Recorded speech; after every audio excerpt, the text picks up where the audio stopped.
Welcome back to MTG Burgeoning, your channel for all things Magic. It is the Kitchen Table series, MTG Burgeoning's longest running series, and we are up to deck tech number 51. And in today's video, we are going to talk about some Rakdos Madness.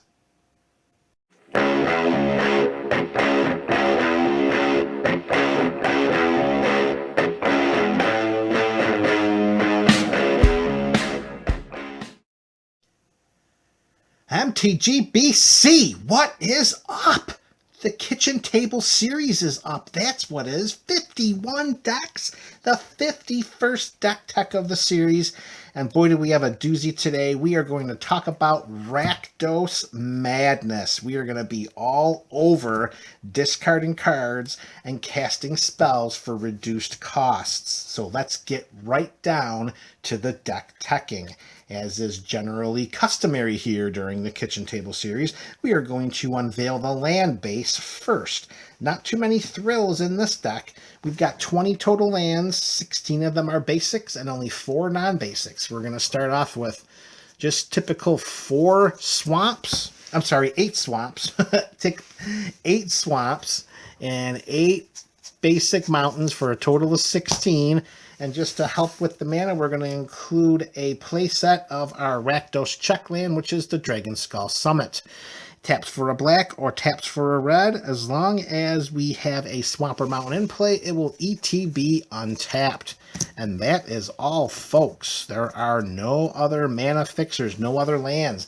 We are actually going Soul Ringless in this deck. So let's get right to our spells. Since we are playing a Madness deck, we need to include some ways to discard cards, and we're going to do that through spells, we're going to do that through creatures, hell, we're going to do that by discarding our hand. So let's get right down to our discard outlets.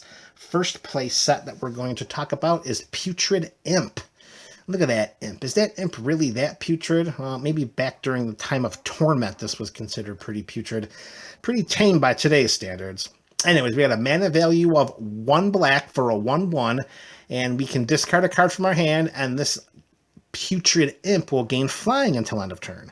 And as an additional bonus, if we have Threshold, which means if there are at least 7 cards in our graveyard, then Putrid Imp gets +1/+1 and can't block. Now, hopefully that doesn't come back to hurt us. At times it could, because having a cheap blocker out there that acts as a discard outlet that really, for the purposes of this deck, can help just clutter up our opponents and their desire to attack us. Getting to Threshold makes him bigger, but then he can't block. So you just got to keep an eye on that. Anyways, 4 copies of Putrid Imp. Plus, with the evasion that would offer through Threshold, we could slide in for a couple of late-game points of combat damage if needed. All right, staying on course with creatures that are acting as discard outlets. 1 full playset of Olivias Dragoon. 1 in a black for a 2/2 Vampire Berserker. We can discard a card, and Olivias Dragoon gains flying until end of turn. Unlike Putrid Imp, the 2/2 body with flying can still block. 4 copies of Olivias Dragoon. Next up, we are going to talk about one of the best cards to come out of Shadows over Innistrad. It is another creature and it acts as a discard outlet. It's a 1-shot, but once we use it, it really pays off, and we'll see once we talk about the card. It is a full play set of the Heir of Falcon Wrath. It's a 2/1 vampire for 1 in a black. And it has the discard ability that we can use just once, because once we do that, we can transform the Heir of Falcon Wrath. And once we transform her, she turns into a 3/2 flying vampire. So it's a 1-use discard effect to give us a 3/2 flyer for the overall mana investment of 1 and a black. 4 copies, just because we can't play with 20 of them. All right, we have 4 more discard spells to talk about. all of which are sorceries, and there's 2 different ones and 2 copies of each sorcery. So let's start with the black one, and that's going to be Collective Brutality. For 1 and a black, we cast the spell, and it has the escalate mechanic. And what that is that we can pay the additional escalation cost to choose an additional mode of this card past the first. And of course, for the purposes of this deck, it fits in perfectly because the escalate cost is discarding a card. So once we do that, we can choose 1 or more of the following. Target opponent reveals their hand. We choose an instant or sorcery card from it, and that player discards it. Or target creature gets -2/-2 until end of turn. Or target opponent loses 2 life, and we gain 2 life. So we tap 1 and a black, discard a couple cards, cast these 2 cards for their madness cost, and then we can do all 3 modes of this spell, all just for the cost of 1 and a black and 2 cards from our hand, which, let's be honest, we want to discard anyways. 2 copies of Collective Brutality. For the purposes of honesty, perhaps that should be a spell set that moves up to 4. I don't know. Maybe you can let me know what you think about that in the comment section below. All right, our last discard outlet, 2 copies of Reforge the Soul. 3 and 2 red, a little pricey. Each player discards their hand and draws 7 cards. This is Wheel of Fortune at an inflated cost. And unfortunately for us, this is a spell that we do not want to see in our opening hand. We want to draw this as the first card during our turn so that we can cast it for its miracle cost.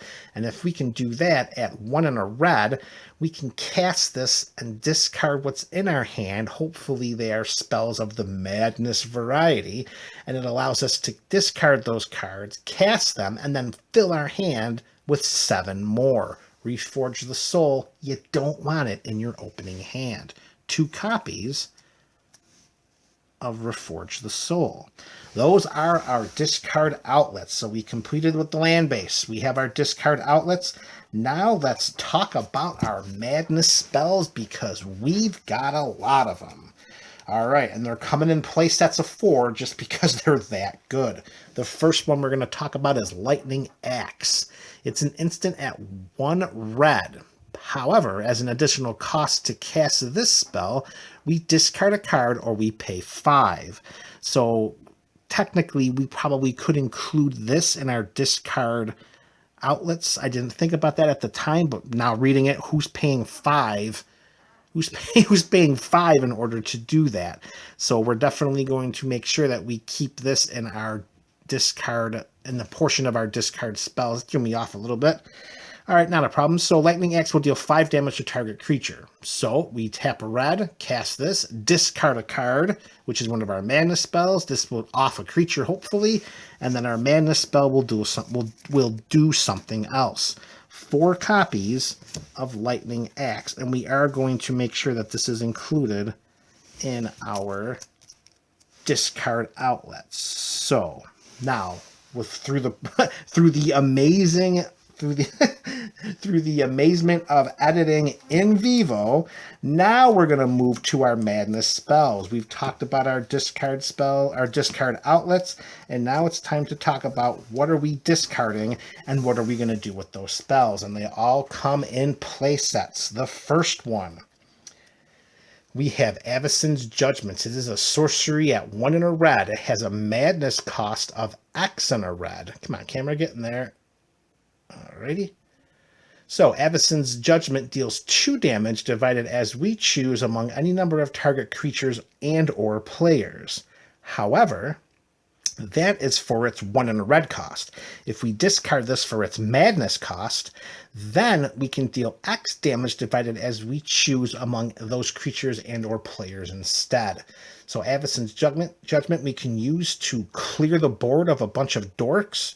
We can split up some damage amongst our opponents. We can do a lot of things with this versatile spell, even if we can't discard it. 2 damage divided as we choose among a couple of creatures. If they're problematic for us, we can tap 1 in a red and pop both of them off. 4 copies of Addisons Judgement. Next up, we have a full playset of Alms of the Vein. This is a fantastic closer in this deck, particularly because with the discard outlet, we're tapping 1 black for a 6 life swing. Target opponent loses 3 life, and we gain 3 life. This is a great game finisher. You have 2 or 3 of these in your hand, discard them, tap up to 2 or 3 black mana. Suddenly you're swinging 6, maybe you're swinging 9 life. Oh, just amazing. 4 copies of Alms of the Vein. All right, next we have, you knew it was coming at some point, folks, a full playset of Fiery Temper. 1 and 2 red, which at times you will cast this for its mana cost. There will be times that you may not have a discard outlet available, so you will need to invest the 3 mana in order to get your lightning bolt. However, with a discard outlet, you have the ability to just cast a lightning bolt. Discard this, 1 red, 3 points of damage to any target. 4 copies of Fiery Temper. All right, we're down to 8 more cards, 2 more play sets. Now let's talk about getting some bodies onto the battlefield. We've got some direct damage. We've got some drain life spells. Now let's get some bodies on the floor, baby. And we're going to start with a play set of Jeese's Bidding. 2 and 2 black. Whoa, camera, what are we doing here? There we go. 2 and 2 black. We're putting 2/2/2 black zombie creature tokens onto the battlefield. Honestly, that's not bad at all. 4 mana for 4 total power and 4 total toughness over 2 bodies. That's not a bad spell. What makes it better is its madness cost. We discard this bad boy, tap 2 and a black, and then guess what? We are getting 4 power and 4 toughness across 2 bodies for a mana investment of only 3. 4 copies of Jeese's Bidding.